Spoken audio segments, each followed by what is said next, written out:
be able to give you their best effort. You want them up, you know. Are we about to extubate? Huh? No, we're niffing. I'm going to show you how you can perform the NIF and the vital capacity. Okay. Okay? So we have all our equipment. We'll start with the NIF. So I have the NIF manometer, number 1, so you got to 0 it. Okay, make sure that both dials are on 0. Then we've got to set up our equipment. Okay? And you have this in your lab bag, so you can always, and the instructions also will walk through it as well. Okay, so we'll start with the NIF. So we want our T-piece. You always want to put a bacteria filter on it so that you protect the patient as well as protect the equipment. Okay? Nipple adapter is going to go and just be really gentle. Okay? See how it's all chewed up? Mm-hmm. That was one student this morning. And that's when I was like, no, I'm going to take the wheels here. So just, just be gentle with it. It's okay. Then you pick your arrow piece that's going to face in the opposite direction of the nipple adapter. Okay? It has to face in the opposite direction because remember, by definition, a negative inspiratory force, they are breathing against an occlusion. So by this facing the other way, that one-way valve closes. Okay. It's essentially like going like this. And then it's kept getting the pressure. They're seeing what negative pressure they can generate when you occlude their airway. So this is a quick in and out. You're not just like, do. Like you're going to explain first, demo, off the vent, boop, then back on the vent. Very quick, because you don't want to suffocate them, right? Mm-hmm. Okay. So here we go. So we've got our setup. Then the NIF manometer is going to attach to the nipple adapter. Just like so. Okay, so this is our setup. All right.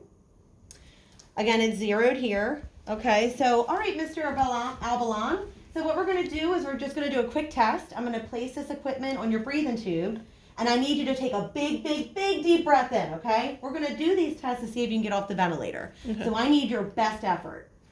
Now, do they have to be able to follow directions to do a NIF? Yes. No.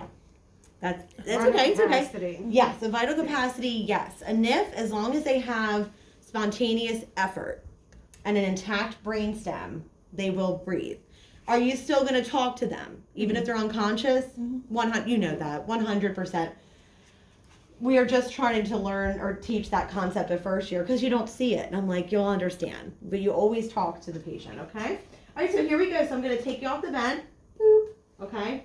Here we go. Ready? Big, deep breath in. Big, big, big, big, deep breath, deep breath, deep breath. Excellent. Back on the vent. And then you see where your red dial is. Because that's going to, whatever their best effort was, the red dial will stay there. Okay? Mm-hmm. Looks like it was almost negative 50. So are we happy with that for a NIF? Mm-hmm. Yeah, me too. All right, so we're done with this maneuver. You can do best out of 3. That's technically what the boards would like. But I'm happy.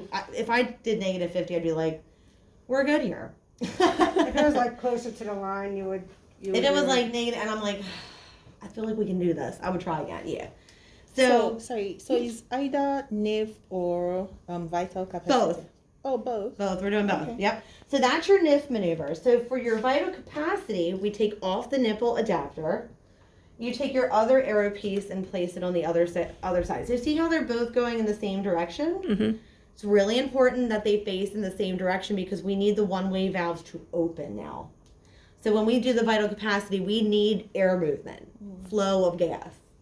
The corrugated tubing is going to go on the side where both the arrows are pointing. Does that make sense? Mm-hmm. Okay. There we go, just like so. Bacteria filter stays on because we need, again, to protect the equipment and protect our patient. And then we get out our Wright's respirometer, right?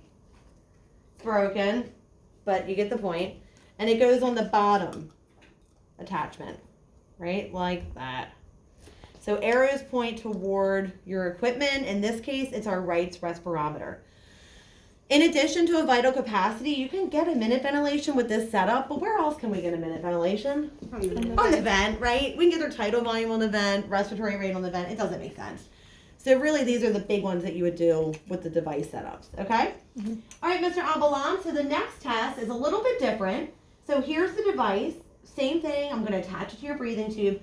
what I need you to do, and I really need your best effort here, is you're gonna take a huge deep breath in, fill your lungs up all the way, and then you're gonna blow it all out, blow, blow, blow, blow, blow, blow, blow, blow, blow, blow, blow, until you can't blow anymore. I'm gonna coach you through it, okay?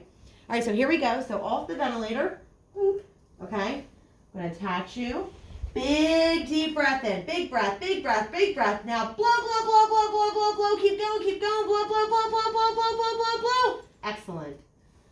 Put them back on the ventilator, and then you're gonna look at your device, what units of measure is vital capacity in? CC's. That's a good thought. Isn't it like Milliliter liters per to kg. something per minute? Okay. It's okay. We're gonna knock the dust off. So it's liters. Liters Oh, per okay. minute. I do have this. Remember the bedside parameter sheet that I had posted it? It's in 202. If you want to review it, so it's in liters. Okay. So what that'll be on here in liters.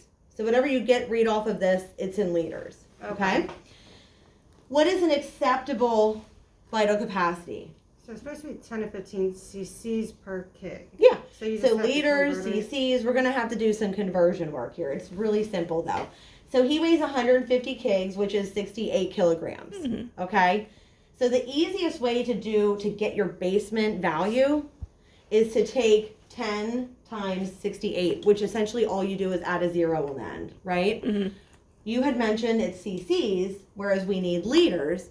So we do the comma dance. You move Remember it over that? to- 1, 2, 3, comma. No. You move the decimal point 3 spaces over. So 0.680 Okay. liters.